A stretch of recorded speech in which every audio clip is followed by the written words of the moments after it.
Hello friends, मैं नीरज एक बार फिर आप सभी का स्वागत करता हूं अपने यूट्यूब चैनल एग्ज़ाम क्रैकर्स गुरु में।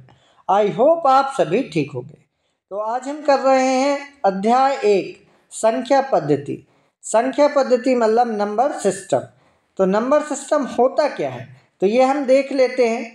बिंदु 1.1 में भूमिका है संख्या पद्धति की।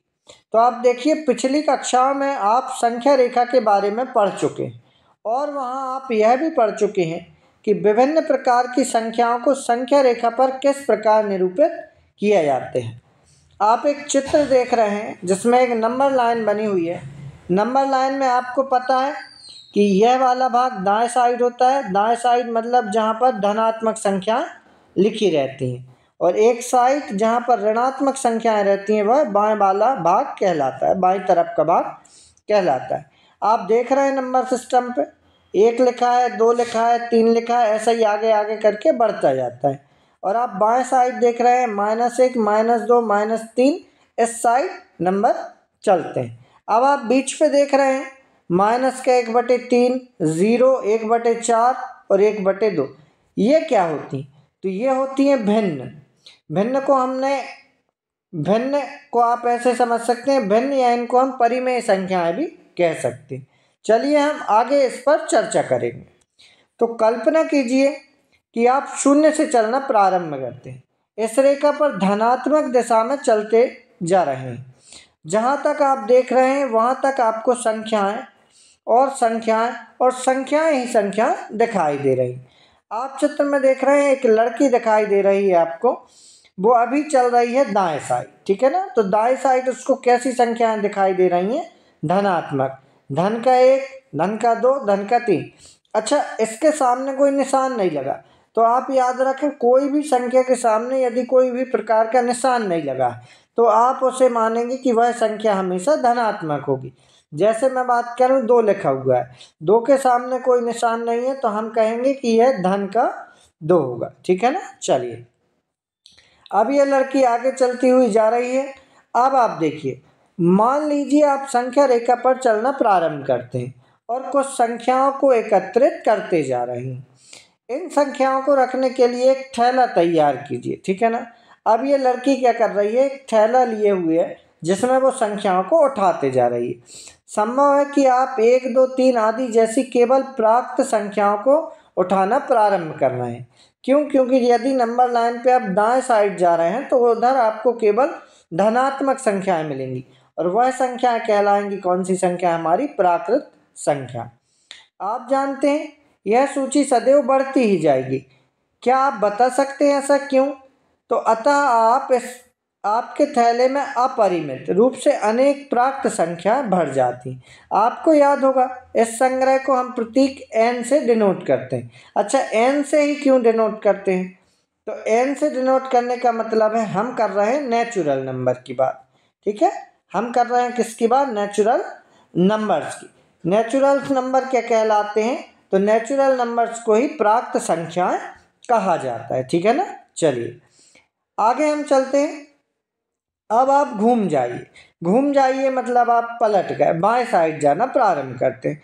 विपरीत दिशा में चलते हुए शून्य को उठाइए और उसे भी अपने थैले में रख दीजिए। अब आपको पूर्ण संख्याओं का एक संग्रह प्राप्त होता है। पूर्ण संख्या मतलब होल नंबर जिसे प्रतीक W से प्रकट किया जा सकता है।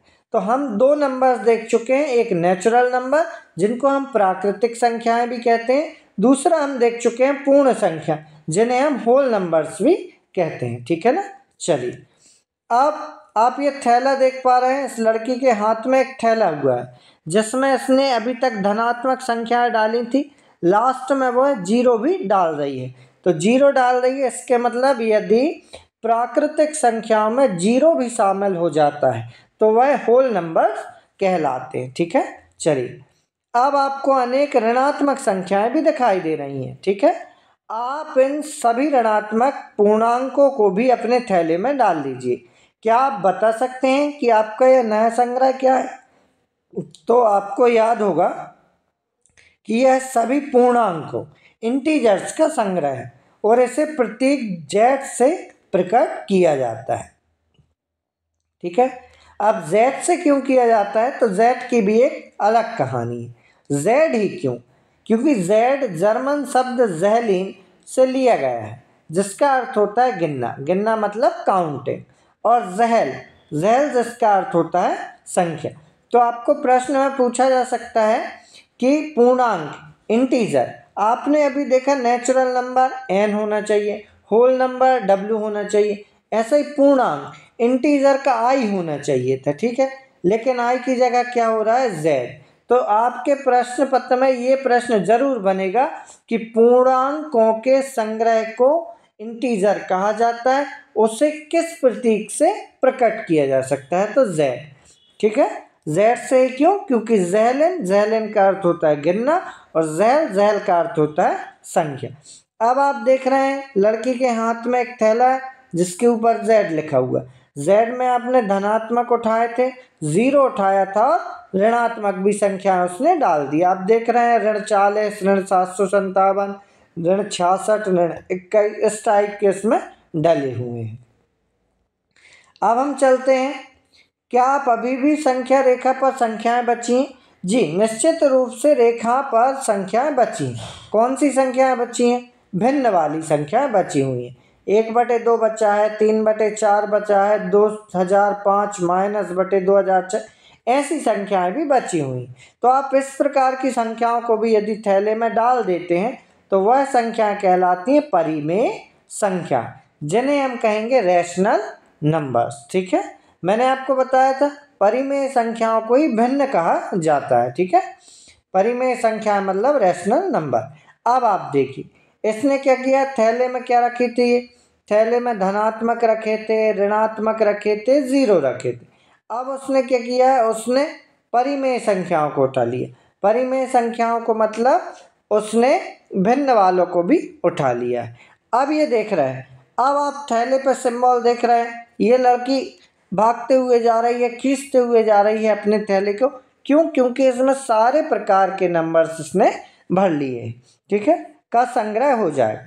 परिमेय संख्याओं के संग्रह को क्यू से प्रकट किया जाता है। अच्छा, क्यू, क्यू क्या कहलाता है, तो अंग्रेजी शब्द रैशनल की उत्पत्ति अंग्रेजी शब्द रेशियो से हुई है, ठीक है, आपको भी समझ आ रहा है, रेशनल में रेशियो लिखा हुआ है, और क्यू अक्षर शब्द, क्यू अक्षर अंग्रेजी शब्द कोसेंट से लिया गया है, ठीक है, कोसेंट, ठीक है ना। चलिए आप याद रखें क्यू, ठीक है, रेशनल नंबर को क्यू से डिनोट किया जाता है, ठीक है। अब आपको याद होगा कि परिमेय संख्याओं की परिभाषा इस प्रकार दी जाती है, संख्या r को परिमेय संख्या कहा जाता है, इसे p/q के रूप में भी लिखा जा सकता है, जहाँ p और q पूर्णांक है। लेकिन आपको पता होना चाहिए कि q कभी भी 0 के बराबर नहीं होगा, इस बात पर आपको ध्यान देना है, ठीक, q ≠ 0 रहेगा। अब आप इस बात की ओर ध्यान कीजिए कि थैले में रखी सभी संख्याओं को p/q के रूप में लिखा जा सकता है, जहाँ p और q तो पूर्णांक है, लेकिन q कभी भी 0 नहीं हो सकता है। अच्छा, बराबर को यदि आप ऐसे काट देते हैं तो इसको ≠ कहा जाता है।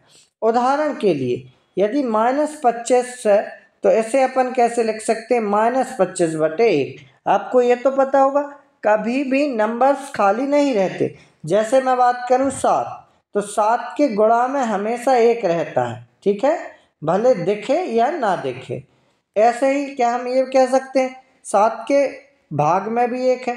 जी हाँ, बिल्कुल है, क्योंकि यदि कोई नंबर प्राकृतिक संख्या है तो उसके नीचे हमेशा 1 लिखा रहता है बाय डिफॉल्ट। -25/1 के रूप में लिखा जा सकता है, जहाँ p जो है वो -25 और q बराबर 1 है।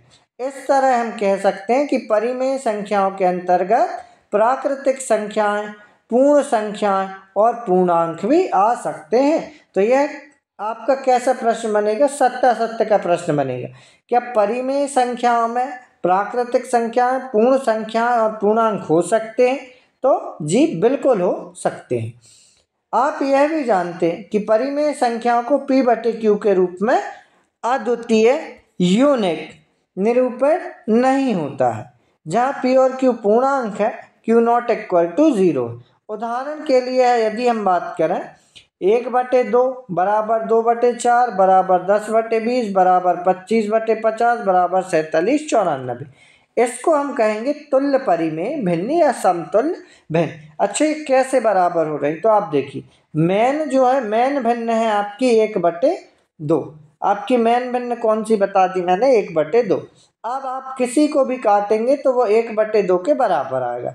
2 एकम 2, 2 दूनी 4, इसके बाद 10 एकम 10, 10 दूनी 20, 25 एकम 25, 25 दूनी 50, 47 एकम 47, 47 दूनी 94। तो आपने देखा कि 1/2 हमेशा बराबर ही आ रहा है। तो ये परिमेय संख्या तुल्य परिमेय संख्या या तुल्य परिमेय भिन्न कहलाती।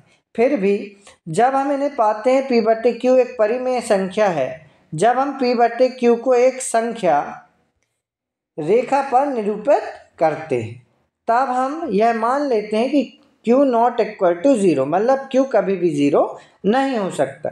P और Q का एक के अतिरिक्त अन्य कोई उभयनिष्ठ गुणनखंड नहीं होगा, अर्थात P और Q असहभाज्य संख्या को प्राइम नंबर्स हैं। अतः संख्या रेखा पर 1/2 के तुल्य अपरिमित रूप से अनेक भिन्नों में से हम 1/2 लेते हैं जो सभी को निरूपित करती हैं। आइए अब हम भिन्न प्रकार की संख्याएं जिनका अध्ययन आप पिछली कक्षाओं में कर चुके हैं, संबंधित उनके कुछ उदाहरण हल करेंगे। नीचे दिए गए कथन सत्य हैं या असत्य, इनके उत्तर दीजिए।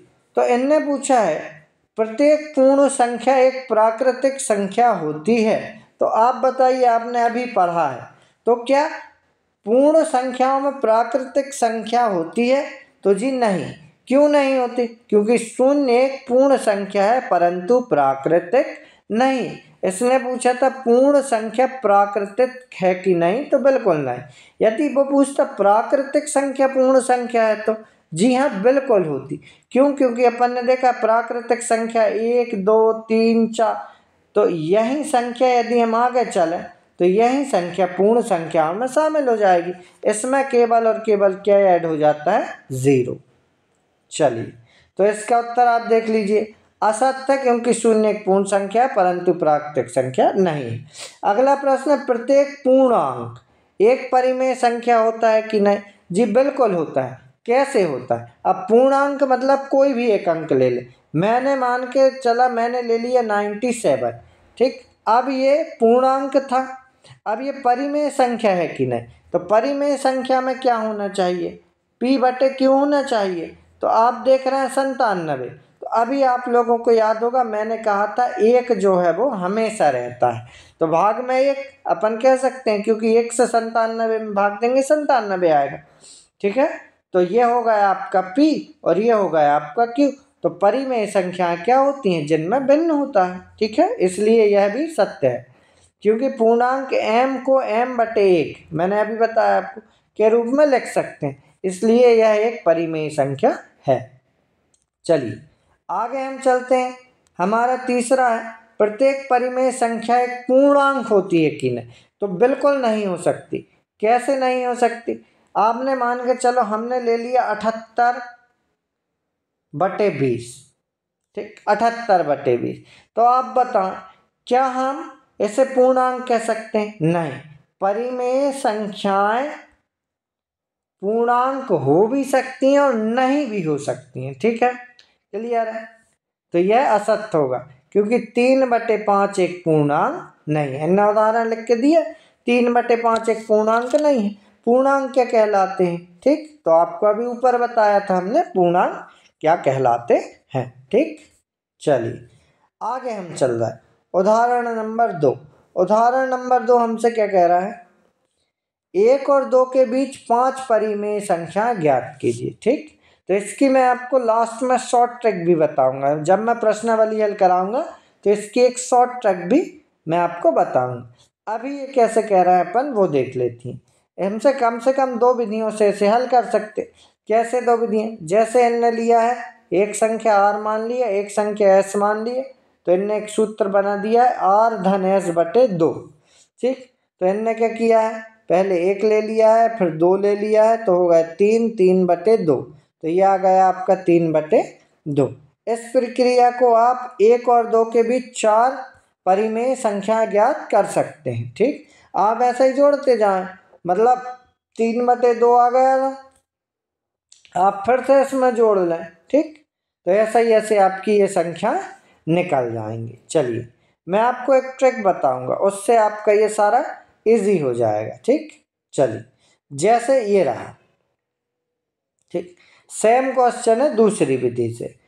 एक अन्य विकल्प है, एक ही चरण में 5 परिमेय संख्याओं को आप ज्ञात कर सकते हैं। कैसे कर सकते हैं? सबसे पहले आपको याद रखना है, जो भी नंबर पूछे हैं वो रहने दीजिए। जैसे 1 और 2 पूछे हैं, हमें रहने दीजिए। बस अपन को देखना है कितनी परिमेय संख्या पूछी थी, 5। तो अपन को क्या करना है, 6। ठीक, तो आपको पता है यदि हम 6/6 लिख दें तो उनको काट दें तो कितनी बार कटा, 1। 12/6 लिख दें तो कितनी बार कटेगा, 2। तो 1 का मान हो गया 6/6, 2 का मान हो गया 12/6। 6 कम 6, 6 दूनी 12। इस प्रकार जैसे जितनी भी संख्याएं पूछें अपन उससे 1 बढ़ा के रख देंगे। उसने बोला था 5 परिमेय संख्या, हम कर देंगे 6 बना लेंगे। ठीक है, तो अब आप बहुत आहिस्ता देखिए हमारी संख्या कैसी निकल आई हैं। हमारी संख्याएं निकली हैं 6/6 से हमें जाना है 12/6 तक। तो आप देखिए 7/6, 8/6, 9/6, 10/6, 11/6। और आपको पता ही 5 परिमेय संख्याएं पूछी तो 5 निकल आई। ठीक, क्लियर है आपका? अब यदि आपको इनको और काटना है तो आप देखिए नीचे काट के लिखे। कैसे काटे? जैसे 2 से 8 भी कट रहा है, 6 भी कट रहा है। 2 चौके 8, 2 तिया 6। आप देखिए 4/3 ये लिखा है। फिर 3 त्रिका 9, 3 दूनी 6। फिर 3/2 ये लिखा है। फिर 2 पंचे 10, 2 तिया 6, 5/3 ये लिखा है। ठीक, तो आप इनको काट के भी लिख सकते हैं। चलिए आगे हम चलते हैं। ठीक, ध्यान दीजिए उदाहरण 2 में 1 और 2 के बीच केवल 5 परिमेय संख्याएं ज्ञात करने के लिए कहा गया था, परंतु यह अवश्य अनुभव किया होगा कि वस्तु 1 और 2 के बीच अपरिमित।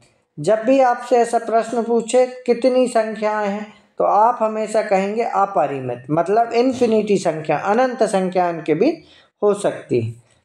किन्हीं 2 दी गई परिमेय संख्याओं के बीच अपरिमित रूप से अनेक परिमेय संख्याएं होती हैं। चलिए आगे क्या है, आइए हम संख्या रेखा को पुनः देखें। क्या आपने इस रेखा पर स्थित सभी संख्याओं से ले लिया है? अभी तक तो नहीं। ऐसा होने का कारण यह है कि संख्या रेखा पर आपको अनेक रूप से अनेकों संख्याएं बची हैं, अपरिमित रूप से। आपके द्वारा उठाई गई संख्याओं के स्थानों के बीच रिक्त स्थान है, और रिक्त स्थान न केवल 1 या 2 या अपरिमित अनेक रूप से हो सकते। आश्चर्यजनक बात यह है कि किन्हीं 2 रिक्त स्थानों के बीच अपरिमित रूप से अनेक संख्याएं स्थित होती हैं। अतः हमारे सामने निम्नलिखित प्रश्न बच जाते हैं। कैसे प्रश्न बच जाते हैं? ये लड़की आप देख रहे हैं, ये लड़की सोच रही है कि क्या क्या प्रश्न हो सकते हैं। आई होप आपके दिमाग में भी ऐसे थॉट आते होंगे। हमारे सामने निम्नलिखित प्रश्न बचे सकते हैं। संख्या रेखा पर बची हुई संख्याओं को क्या कहा जाता है? सबसे पहला प्रश्न। ठीक, दूसरा, इन्हें हम किस प्रकार से पहचानते हैं, अर्थात इन संख्याओं और परिमेय संख्याओं के बीच हम किस प्रकार से भेद कर सकते हैं। तो इन प्रश्नों को आप अगले अनुच्छेद में इनके उत्तर आपको मिल जाएंगे। तो हम चलते हैं आगे। अब आप देखिए प्रश्नावली 1.1। ठीक, तो प्रश्नावली 1.1 में मैं आपको 2-3 क्वेश्चन करा देता हूँ। ठीक है, चलिए जैसे ये कह रहा है, क्या शून्य को एक परिमेय संख्या है? क्या आप इसे p/q के रूप में लिख सकते हैं? यदि हाँ तो p और q पूर्णांक है, q नॉट इक्वल टू 0। ठीक, तो आपको शून्य को परिमेय संख्याओं के रूप में लिखना है। तो क्या हम ऐसे लिख सकते हैं 0/5, 0/7, 0/9, 0/11 है तो परिमेय संख्या है ना। और आप शर्त भी देखिए q नॉट इक्वल टू 0, कभी भी q 0 नहीं हो रहा है, आप देख रहे हैं। ठीक, आप 0 में 9 से भाग दें आपको 0 ही मिलेगा, 0 में 7 से भाग दें 0 ही मिलेगा। लेकिन क्या है, q कुछ भी हो सकता है, अपन को एक नंबर ही रखना है। तो आप इस प्रश्न को ऐसे हल कर सकते हैं। हमारा अगला प्रश्न है 3 और 4 के बीच 6 परिमेय संख्याएं ज्ञात कीजिए। अभी आपने देखा था यदि 6 है देखिए फिर अपन ऊपर चलते हैं। जैसे 6 पूछा था, ठीक, 5 पूछी थी तो हमने 6 बनाया था, ठीक। ऐसे ही हम यदि 6 पूछा है तो हम क्या बनाएंगे, 7 बनाएंगे, ठीक है। हम ले लेंगे 7। अब नीचे 7 रखना पड़ेगा हमें और ऊपर 21 लेना पड़ेगा, ठीक। कैसे ले लिए, तब तो 3 बन रहा है आपका, ठीक। और 4 की जगह पे हम क्या ले सकते हैं, 28/7। अब आप जब भी इनको काटेंगे, 7 एकम 7, 7 तिरी 21, 7 एकम 7, 7 चौके 28, ठीक है। आपको समझ आ गया होगा। हमने 3 को और 4 को कैसे लिखा है, 6 परी में पूछी थी तो हमने 7 से कर दिया, 7 तिरी 21, 7 चौके 28। अब 21 और 28 के बीच 6 परिमेय संख्या कौन कौन सी हो जाएंगी, 22/7, ठीक, 23/7, 24/7, 25/7, 26/7 और 27/7। आप देखिए आपकी 6 परिमेय संख्याएं निकल चुकी हैं, ठीक। 22/7, 23/7, 24/7, 25/7, 26/7 और 27/7। 28/7 आपका ये रहा और 21/7 आपका ये रहा, ठीक है। तो आप नोट कर लीजिएगा इसको। चलिए ऐसे ही यदि हम बात करें 3/5 और 4/5 के बीच 5 परिमेय संख्याएं लिखिए, ठीक। तो आप प्रश्न यदि समझ चुके हैं तो आप खुद इस प्रश्न को हल करें। मैंने आपको उदाहरण बहुत अच्छे से समझाया है, एक प्रश्न भी आपको समझाया। अच्छा, बाकी यदि अपन इसको दशमलव में बना के देखें तो क्या हो सकता है, तो देखिए मैं इसको दशमलव बना के दिखा दे रहा। जैसे आप 3 हैं, ठीक, और आप 4 हैं, तो क्या हम इसको ऐसे ले सकते हैं, 5 से भाग दे रहा है। यदि हम इसको 5 से भाग करके देख लें और दशमलव में बनाए तो दशमलव में यदि हम इसके एक 0 ले लें, दशमलव लगाने के बाद यदि हम एक 0 ले लें तो 30 हो गए, ठीक। यदि 30 हो गए ये, ठीक, ये 30 हो गए, ये 5 हो गए, तो कितना आ गया, 5 छक्का 30, ठीक। तो ये हो जाएगा, आप मान के चलें 0.6। अब यदि हम 4 की जगह 40 ले लें बटे 5 ले लें तो कितने हो गए, 5×8=40। तो ये हो जाएगा आपका 0.8। क्लियर है कहानी। अब 0.6 और 0.8, ठीक, के बीच में हमें संख्या चाहिए। नहीं तो सबसे अच्छा नियम है, जितनी परिमेय संख्याएं पूछी हैं हम उनकी, जैसे 5 पूछी हैं तो 6 बना के कर सकते हैं, ठीक। अब आप इन कथन का सत्य और असत्य में उत्तर दीजिए, ठीक। प्रत्येक प्राकृतिक संख्या एक पूर्ण संख्या होती है। तो अभी आपको बताया प्राकृतिक संख्या पूर्ण संख्या नहीं हो सकती, लेकिन पूर्ण संख्याओं में प्राकृतिक संख्याएं जरूर होती हैं। तो यह गलत होगा आपका, ठीक। कैसे, जैसे मान के चलो 1, 2, 3, 4, ये कैसी संख्या है, प्राकृतिक संख्या। यह पूर्ण है कि नहीं, नहीं, ठीक। ये प्राकृतिक संख्याएं हैं, पूर्ण संख्याओं में 0 भी होना चाहिए, इसलिए नहीं है। अच्छा, प्रत्येक पूर्णांक एक पूर्ण संख्या है, तो बिल्कुल है। कैसे, क्योंकि पूर्णांक में धनात्मक भी आते हैं, ऋणात्मक भी आते हैं और 0 भी आता है, और सबसे छोटा पूर्ण संख्या क्या है, 0, ठीक। तो ये सही हो जाएगा। अगला, प्रत्येक परिमेय संख्या एक पूर्ण संख्या है, ठीक। प्रत्येक परिमेय संख्या, तो प्रत्येक परिमेय संख्या नहीं हो सकती। कैसे, प्रत्येक परिमेय संख्या मतलब हमने ले लिया है 5/12, तो क्या है, एक पूर्ण संख्या है। पूर्ण संख्या मतलब होल नंबर्स, ठीक। तो नहीं, तो ये भी गलत होगा, ठीक है। आई होप आप लोगों को समझ आया होगा। तो आप इस वीडियो को देखें, हमारा अगला टॉपिक रहेगा इसी के आगे अपरिमेय संख्या। तो थैंक यू वेरी मच। यदि आपको वीडियो पसंद आती हो तो आप इसे लाइक करें, शेयर करें और मेरे चैनल को सब्सक्राइब करना ना भूलें। Thank you very much.